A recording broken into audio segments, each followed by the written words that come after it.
Hello friends, இந்த வீடியோல நம்ம இப்ப என்ன பார்க்க போறோம்னா, ஜான் ஜெபராஜ் இப்போ வந்து ஜெயில இருக்காரு, அப்படிதானே? இப்போ உசிலம்பட்டி பால் டிவி கருணாகரன் அண்ணே என்னையும் சார்லஸ் ஜே அவர்களையும் கோயம்புத்தூர் சென்ட்ரல் ஜெயில இருக்கிற ஜான் ஜெபராஜை போய் பார்ப்போம் அப்படின்னு சொல்லியிருக்காங்க. நாங்களும் கருணாகரன் அண்ணே கூட போய் ஜான் ஜெபராஜை விரைவில் பார்க்க போறோம். கருணாகரன் அண்ணே ஜான் ஜெபராஜ் அவர்களுக்கு சிறிய அறிவுரைகள் கூறணும் அப்படின்னு சொல்லியிருக்காங்க. ஏன்னா கருணாகரனை ஏற்கனவே என்ன சொல்றது, அவங்க ரொம்ப கரெக்டா தான் இருப்பாங்க. கருணாகரன் அண்ணே ரொம்ப ஈவு இறக்கம் உள்ள ஆளு.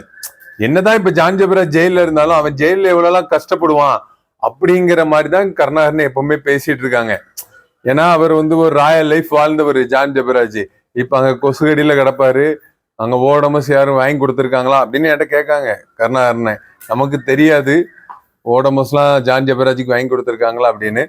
இப்போ சட்டத்துல ஜெயில இருக்கவங்களுக்கு என்னன்னாலும் வாங்கி கொடுக்கலாம்னா கருணாகரனை ஒரு ஏசியே வாங்கி கொண்டு ஜான் ஜெபராஜுக்கு கொடுத்துருவாப்புல. அந்த மாதிரி யாருன்னு பார்க்க மாட்டாங்க, கஷ்டப்பட்டா அவங்களுக்கு உதவி செய்யணும் அப்படிங்கிற எண்ணம் தான் இருக்கும். அதே மாதிரி அவருக்கு அறிவுரையும் கொடுக்கணும் அப்படின்னு நினைக்காங்க. அதனால நாங்க வந்து உசிலம்பட்டி பால் டிவி கருணாகரன் அண்ணன் கூட சேர்ந்து நானும் சார்லஸ் ஜே அவர்களும் கோயம்புத்தூர் சென்ட்ரல் ஜெயில இருக்கிற ஜான் ஜெபராஜை போய் பார்க்க போறோம். ஃப்ரெண்ட்ஸ், கருணாகரனை வந்து தேவக்னி சபை இந்த ஊழியம் மூலமா ஏகப்பட்ட மாற்றுத்திறனாளி ஹெல்ப் பண்றாங்க. இப்படி பல பேருக்கு ஹெல்ப் பண்றாங்க. திக்கட்டவர்கள், முடக்கப்பட்டவர்கள், விதவைகள், இப்படி பலருக்கு ஹெல்ப் பண்றாங்க. இது எல்லாமே அவங்க உழைச்சி, அவங்க சபையில் உள்ளவங்க உழைச்சி அதுல இருந்து வர்ற காசுல இருந்தா ஹெல்ப் பண்றாங்க. பாருங்களேன் எவ்வளவு கஷ்டப்பட்டு அந்த கம்பெனியில வேலை செய்யறாங்க, கேஸ்டிங் கம்பெனியில. அதுல வர்ற காசை அப்படியே ஊழியத்துக்கு கொடுத்துடுறாங்க. அது போக அவங்க அப்பாவுடைய பென்ஷன் பணமும் அப்படியே ஊழியத்துக்கு யூஸ் பண்ணப்படுது. தேவக்னி சபையில ஒரு மாற்றுத்திறனாளி தனக்கு இன்வென்டர் வேணும்னு கேட்டாப்ல.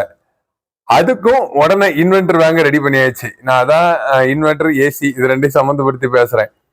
இன்வெர்டர் வேணும்னு கேட்டாப்ல. ஏன்னா அவங்க வந்து சைக்கிள், அந்த 2 வீல் சைக்கிள் இருக்கும் பாத்தீங்களா, அதுலதான் அவர் எங்கனாலும் மூவ் பண்ண முடியும்.